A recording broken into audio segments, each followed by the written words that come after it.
Hey girl, I want to catch your wave. Welcome back to Finway Productions, and today we are reading another story. And today we are reading a bad creepypasta. It's another Sonic.exe creepypasta. I don't know how many of these have been made, but whatever. So this one's called Sonic.exe Another Round.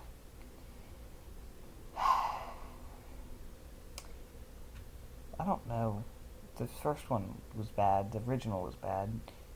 Like, why do you need to make another one? You know.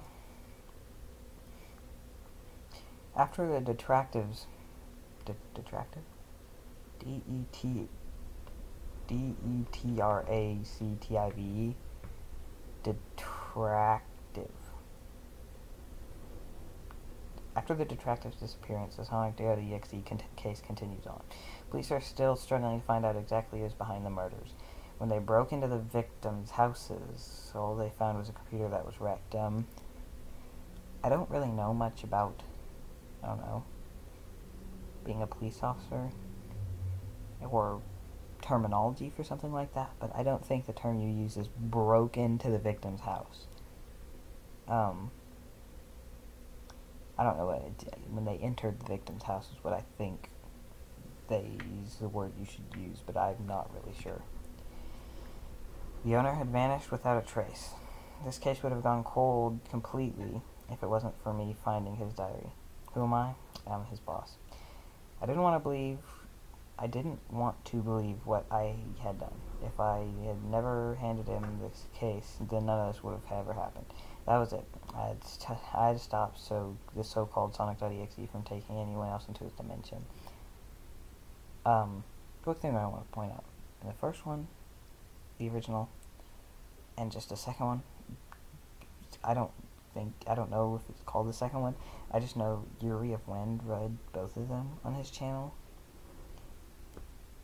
They killed them. I'm pretty sure. I know in the first one they killed Tom. Like, Tom, dude, they killed him.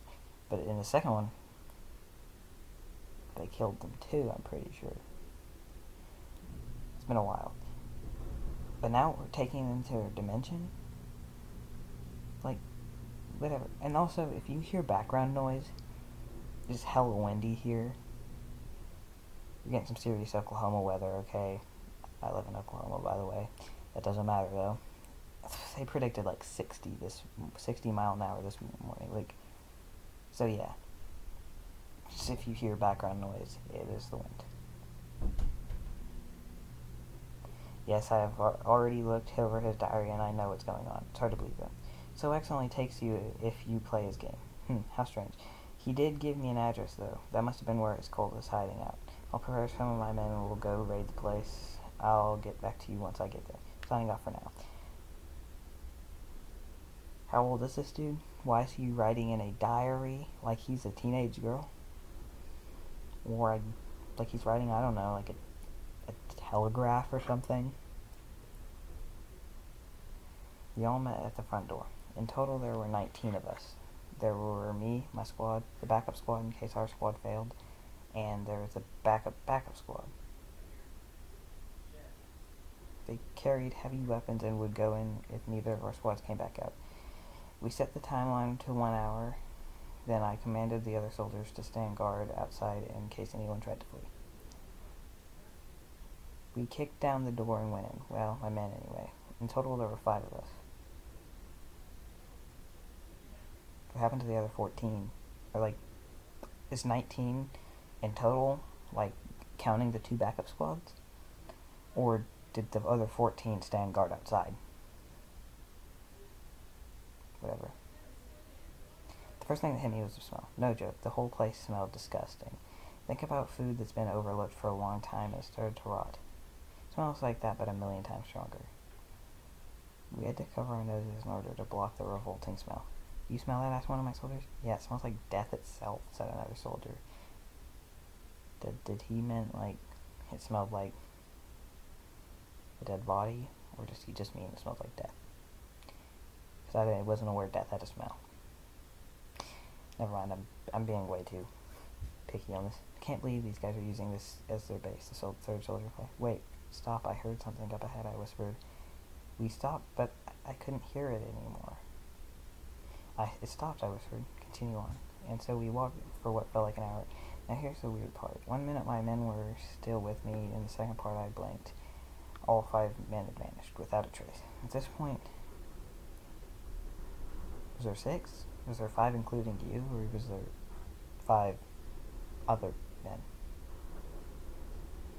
No, he said 5 of my men, so that means that doesn't count him. Whatever. At this point, I really wanted to call for backup, but something stopped me. I continued walking around in the darkness of the building. How was this building so big? When I saw it on the outside, it only seemed about the size of an average middle school. Fortunately, his diary was ripped in half, and the first half ended there, so I guess that's it. I haven't heard from about a year or so, so I fear the worst. If you excuse me, I must get back to work. Goodbye. Now, one weird thing I just kind of thought about with this whole story is, when did he write this?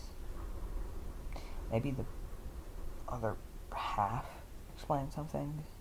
Like, was he just was writing this as he walked along? Like, his soldiers were just like, why the hell is this guy writing in his diary while we're investigating this?